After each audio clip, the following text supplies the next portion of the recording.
Very interestingly, you begin the book with an hilarious anecdote, well, hilarious for the reader anyway, about your struggle against a spam bot on Twitter, which is also named Jon Ronson. So just for the listeners, what exactly is a spam bot? Well, I didn't know. All I know is that I accidentally typed my name into Google one day and discovered that another Jon Ronson on Twitter with my face and my name. And while I looked in surprise at his timeline, he tweeted something like, "Going home, can't wait to get the recipe for a lovely plate of mussel and guana in a bap with mayonnaise, #yummy." So I wrote, "Who are you?" And it turned out that it wasn't an actual human being. It was a spam bot created by 3 intellectuals, 3 kind of academics. They later told me when I finally met them that actually this spam bot was getting its information from publicly available material about me, like from Wikipedia and so on. But believe me, there was nothing on my Wikipedia page about mussel and bap and foodie stuff. Yes, it's interesting because when you tweet back saying, "Could you stop doing this, please? Could you stop hijacking my identity?" They reply saying, and I quote, "The infomorph, as they call it, isn't taking your identity. It is repurposing social media data into an infomorphic aesthetic," which isn't a response that's designed to mollify you. No, I felt a tightness in my chest because I looked at its followers list. And it had 20 followers. And some of them were people that I knew from real life who were probably wondering why my personality had so radically altered. I'm not interested in fusion cooking. Also, I have no interest in fusion cooking. Also, it would tweet what it dreamt the night before. Yeah. And at one point it wrote, "I am dreaming something about time and cock." And if I did ever dream about cock, I wouldn't be that candid. You're not that kind of tweeter. No. No, well, it's interesting because you make a little YouTube video, or you post a video on YouTube of your encounter with these 3 scientists. And you recount it in the book, but I would recommend anyone who's listening to this to go and watch it, because it is one of the most bizarre things I've ever watched in my life. Yeah, it is. It's on YouTube. It's called Jon versus Jon Part 2, because I was so startled. I made a 2-part video. And they're just really puzzled as to why you're so angry. They just can't get it at all. They said they were annoyed with me because what right did I have to be Jon Ronson? They said there are lots of Jon Ronsons in the world. Why are you getting so irritated? Yeah, and of course my answer is that because it's the other Jon Ronsons don't use my face.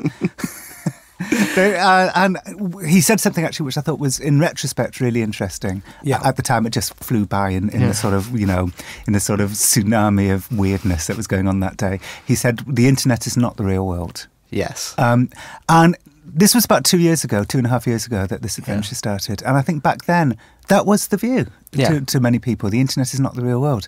The internet is very much the real world. Absolutely. If you are shamed on the internet, it destroys you. Yeah. So to finish that story, I posted the video and then I read the comments. And most of which are probably unbroadcastable. Yes. But they were all on your side, which is what you like. All on my side, and I was delighted and thrilled, that the world had united to tell me that I was right. But then the comments got more and more vicious, more and more brutal, and actually using very violent, and demonising language against these poor men. Yeah.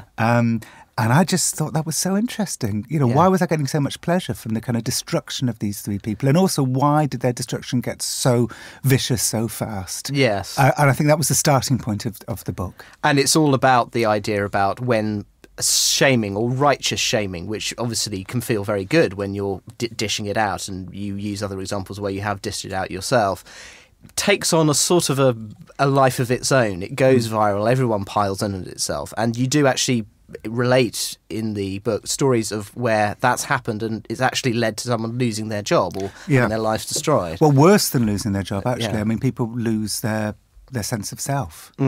People forget who they are. Yeah. I would meet these victims, people who just told a joke on Twitter that came out badly, and I'd meet them and they were crushed. I mean, they weren't only unemployed, but they were depressed, they were traumatised, literally traumatised. I mean, displaying symptoms of post-traumatic stress disorder, waking up in the middle of the night forgetting who they were. Yeah. Because as social creatures, there is nothing more awful than being told by us, Yes. you are worthless, get out. Yes. And that's what these people are being told. And that's what people are being told like all the time on social media. And it's having a profound impact on our generation. And it's having a shelf life that in the past it wouldn't otherwise have, because you do use examples of people who, like you said, have done a tasteless joke or said something inappropriate. It's led to terrible consequences, and then they Google themselves 2-3 years later, and it's still there. Very much front and centre. They're forever, and it's really. Somebody told me the other day, I've been giving talks about this book for the last week or so, and somebody told me the other day that she's a child therapist, and she said pretty much every kid who comes to her now comes because of something that's happened on social media. Yeah. This is having a very powerful impact, and people are only just beginning to catch up with this now. That, we have created a whole new world on social media that's really a world that we don't want to have. Absolutely. A world where people are being defined by the worst tweet that they ever did, as opposed to, what we actually know about human beings is that we're all a mix of stupidity and wisdom, and, that's fine. Yeah. Why are we pretending that we don't know this about ourselves? But it's interesting because when I started the book, I initially thought it was, well, this is very interesting. This is going to be like a whole book just about social media. But actually it broadens out as to what the nature of shame itself and how we react to it. And there's a very interesting sort of contrast in your book between two people who have been shamed. One, Jonah Lehrer, who was a journalist who'd fabricated some quotes by Bob Dylan in a book and was exposed and lost his job and lost his reputation. But then you contrast that with Max Mosley, who famously was accused by the News of the World of, falsely, we should say, of taking part in a Nazi-themed orgy, but refused to be shamed by it, refused to feel shame, and fought back. And actually, if anything, his reputation has gone up from what it once was, whereas Jonah Lehrer made a very, very cringing apology and made it almost worse for himself. Yeah. I write in my book that our shameworthiness lies in the space between who we are and how we present ourselves to the world. And Jonah's, terrible error, I mean, it's a human error, but still it was a really stupid error, was to make that space as wide as the Grand Canyon. Because basically his first response when he was told by the journalist who discovered his transgression, Michael Moynihan, he was told, I think you've been fabricating these Bob Dylan quotes. His first response was, oh, no. My quotes are the accurate ones. It's history. It's wrong. That was interesting twist. Such a mistake. Whereas Max immediately said, it's sex. Yeah. When it comes to sex, people do and think and say strange things, and only an idiot would think the worst of me for it. And I thought that was kind of a wonderful response, actually. Absolutely. What helped Max was the fact that actually kind of nobody cared that he'd been, once it was established that it wasn't a Nazi orgy, it was just an orgy. Yeah. Nobody cared. Yeah. And it's, much easier to get over a shaming when there kind of isn't much of a shaming. No, and that's what happens to Max. absolutely. Whereas what Jonah did is like the worst transgression there is these days, which is he misused his privilege. Yes. Yeah. And there's a sort of a tentative sort of idea that you had, which was maybe the eradication of shame is what we need to sort of get over this. But then you go to a shame eradication workshop and you're less than impressed. Really. Well, it's just a bit of a disaster. I understand what it is they're trying to do. They're trying to teach people to be like Max Mosley. They're trying to teach people to be, honest about their transgressions and just it's called radical honesty. Just be radically honest about your perversions, what you think about other people, tell everybody your secrets. So I think it's a rather, noble cause, but any radical cause is and going to end up a kind of disaster. This one was a bit of a disaster. A friend of mine, I should tell this story. A friend of mine did the course before I did, actually. Okay. Her name's Starlee Kine. She's a brilliant American radio broadcaster, and she did the course. And at the beginning of the course, everybody has to go around the circle telling everybody something that they don't want people to know about themselves. And so when Starlee was there, the first question was, the first person said, I haven't paid tax in 10 years. And everybody thought, and thought, that's not a very good secret. And then, and then the second person said, I killed a man. It's like immediately upping the stakes quite a bit. Yeah. I was in a truck and I pushed him out of the truck and he got ran over and nobody ever knew and I got away with it. And then the Brad, the guy around the course, said, "Great, next." And then the third person says, "Oh my God, my secrets are so boring compared to that one. I suppose I can tell you that I have sex with my cat." And then the murderer put up his hand and said, "Can I add something?"